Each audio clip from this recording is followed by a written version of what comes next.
Hi friends, ಹೇಮಶಿವ ವ್ಲಾಗ್ಸ್ಗೆ ಸ್ವಾಗತ. ನುಡಿ ಬೆಳಗು ಗವಿಸಿದ್ದೇಶ್ವರ ಸ್ವಾಮೀಜಿ ಬರೆದಿರುವಂಥದ್ದು 159ನೇ ಎಪಿಸೋಡು. ಸಂಗ್ರಹ ಬಿಡಬೇಕು ಮನುಷ್ಯ. ಒಂದು ಊರಿನಲ್ಲಿ ಒಬ್ಬ ಶ್ರೀಮಂತ ಇದ್ದ. ಅವನ ಮಗ ಪಟ್ಟಣದಲ್ಲಿ ಹಾಸ್ಟೆಲ್ನಲ್ಲಿ ಓದುತ್ತಿದ್ದ. ಒಂದು ದಿನ ಅವನ ತಾಯಿ ಚಕ್ಕುಲಿ ಮಾಡಿ ಆಳಿನ ಕೈಯಲ್ಲಿ ಕೊಟ್ಟು ಕಳಿಸಿದರು. 6ರಿಂದ 7 ಕಿಲೋಮೀಟರ್ ದೂರದಲ್ಲಿರುವ ಪಟ್ಟಣಕ್ಕೆ ಆಳು ನಡೆದುಕೊಂಡೇ ಹೋಗುತ್ತಿದ್ದ. ಸ್ವಲ್ಪ ದೂರದ ಹೋದ ನಂತರ ಯಜಮಾನಿ ಏನು ಕೊಟ್ಟಿದ್ದಾಳೆ ನೋಡೋಣ ಎಂದು ಬುತ್ತಿ ಬಿಚ್ಚಿದ. ಅದರಲ್ಲಿ ಚಕ್ಕುಲಿ ಇತ್ತು. ಇವನಿಗೆ ತಿನ್ನುವ ಆಸೆಯಾಯಿತು. ಚಕ್ಕುಲಿಯ ಒಂದು ಸುತ್ತು ತಿಂದರೆ ಯಾರಿಗೂ ಗೊತ್ತಾಗಲ್ಲ ಎಂದು ಒಂದು ಸುತ್ತು ತಿಂದ. ಮತ್ತೆ ಸ್ವಲ್ಪ ದೂರ ಹೋದ ಮೇಲೆ ಇನ್ನೊಂದು ಸುತ್ತು ತಿಂದ. ಹೀಗೆ ಮಾಡುತ್ತಾ ಹಾಸ್ಟೆಲ್ ಬರುವುದರೊಳಗೆ ಚಕ್ಕುಲಿ ಎಲ್ಲ ಖಾಲಿಯಾಗಿತ್ತು. ಆದರೆ ತಿನ್ನುವ ಬಯಕೆ ಮಾತ್ರ ಹಾಗೆಯೇ ಉಳಿದಿತ್ತು. ಸರ್ಕಾರ ರೈತರಿಗೆ ಬಿಡುಗಡೆ ಮಾಡಿದ ಹಣವೂ ಹಾಗೆ. ರೈತನ ಬಳಿಗೆ ಬರುವುದರೊಳಗೆ ಎಲ್ಲ ಮುಗಿದೇ ಹೋಗಿರುತ್ತದೆ. ಬಡವನ ಕಣ್ಣೀರಿಗಾದರೂ ಬೆಲೆ ಬೇಡವೇ? ನಾವು ಎಷ್ಟೋ ಅಶಿಕ್ಷಿತರು. ಬಡವನ ಹಣವನ್ನು ತಿನ್ನಬಾರದು ಎನ್ನುವುದು ನಮಗೆ ಗೊತ್ತಾಗುವುದಿಲ್ಲ ಎಂದರೆ ನಾವು ಕಲಿತ ಶಿಕ್ಷಣಕ್ಕೆ ಏನು ಬೆಲೆ? ಅವಶ್ಯಕತೆಯ ದೃಷ್ಟಿಯಿಂದ ನೋಡಿದರೆ ಈ ಜಗತ್ತು ಬಹಳ ದೊಡ್ಡದು. ಆಸೆಯ ದೃಷ್ಟಿಯಿಂದ ನೋಡಿದರೆ ಈ ಜಗತ್ತು ಸಾಕಾಗುವುದಿಲ್ಲ ಮನುಷ್ಯನಿಗೆ. ಲಿಯೋ ಟಾಲ್ಸ್ಟಾಯ್ ಒಂದು ಅದ್ಭುತ ಕತೆ ಬರೆದಿದ್ದಾರೆ. ಒಬ್ಬ ಮಹಾರಾಜ ಇದ್ದ. ಅವನ ಹುಟ್ಟುಹಬ್ಬ ಬಂತು. ಅದಕ್ಕೆ ಜನರಿಗೆ ಒಂದು ಉಡುಗೊರೆ ಕೊಡಬೇಕು ಎಂದು ಡಂಗೂರ ಸಾರಿದ.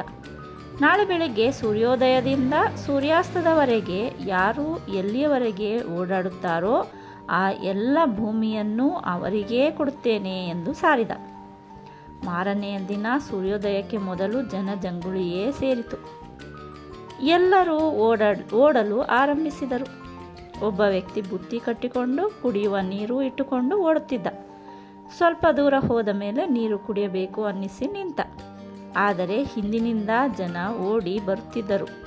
ನೀರು ಕುಡಿಯಬೇಕು ಎಂದು ನಿಂತರೆ ತನಗೆ ಸಿಗುವ ಜಾಗ ಕಡಿಮೆಯಾಗುತ್ತದೆ ಎಂದು ನೀರು ಕುಡಿಯದೆ ಓಡಲು ಹತ್ತಿದ. ಬೆಳಗ್ಗೆ ತಿಂಡಿಯನ್ನು ತಿನ್ನಲಿಲ್ಲ, ಮಧ್ಯಾಹ್ನ ಊಟವನ್ನು ಮಾಡಲಿಲ್ಲ. ಸಂಜೆಯವರೆಗೂ ಓಡಿಯೇ ಓಡಿದ. ಸೂರ್ಯಾಸ್ತ ಆಗುವ ಹೊತ್ತಿಗೆ ಸಂಪೂರ್ಣ ಸುಸ್ತಾಗಿ ಕುಸಿದು ಬಿದ್ದ. ಬೀಳುವಾಗಲೂ ಕೈಗಳನ್ನು ಮುಂದೆ ಚಾಚಿದ್ದ. ಯಾಕೆಂದರೆ ಅಷ್ಟು ಭೂಮಿ ನನಗೆ ಸಿಗಲಿ ಎಂದು. ಆದರೆ ಬಿದ್ದವನು ಏಳಲೇ ಇಲ್ಲ. ಅಲ್ಲೇ ಅಸುನೀಗಿದ್ದ. ಸೂರ್ಯ ಮುಳುಗಿದ್ದ. ಜೀವ ಹೋಗಿತ್ತು. ಭೂಮಿ ನಕ್ಕಿತು. ನಗುತ್ತಲೇ ಮನುಷ್ಯನಿಗೆ ಹೇಳಿತು, ನಿನ್ನ ಹಾಗೆ ಭೂಮಿಗೆ ಓಡಿದವರು ಬಹಳ ಮಂದಿ. ಓಡಿದವರು ಹೋಗಿದ್ದಾರೆ. ಓಡಿದ್ದು ಸುಳ್ಳು, ಬಿದ್ದಿದ್ದು ಸುಳ್ಳು. ಬಿದ್ದಿದ್ದು ಖರೆ. ಇಷ್ಟ ಕೊಡ್ತೀನಿ ನಿನಗೆ ಎಂದು. ಮನೆಯ ಕಟ್ಟಿಸಿದಿ ಮಾಳಿಗೆ, ಬಿಟ್ಟು ಹೊರಟೆಯಲ್ಲೋ ನಾಳೆಗೆ.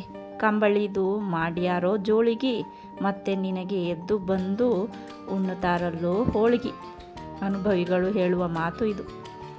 ಅದಕ್ಕೆ ತಿಳ್ಕೋಬೇಕು ಮನುಷ್ಯ, ಸಂಗ್ರಹ ಬೇಡ ಅಂತ, ದುರಾಸೆ ಬೇಡ ಅಂತ. ಎಷ್ಟು ಬೇಕೋ ಅಷ್ಟು ಮಾತ್ರನೇ ಸಂಗ್ರಹ ಮಾಡಿ ಇಡಬೇಕು.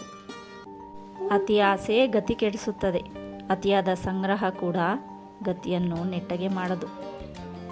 ಸಂಗ್ರಹ ಮಾಡುವುದನ್ನು ಬಿಡಬೇಕು ಮನುಷ್ಯ.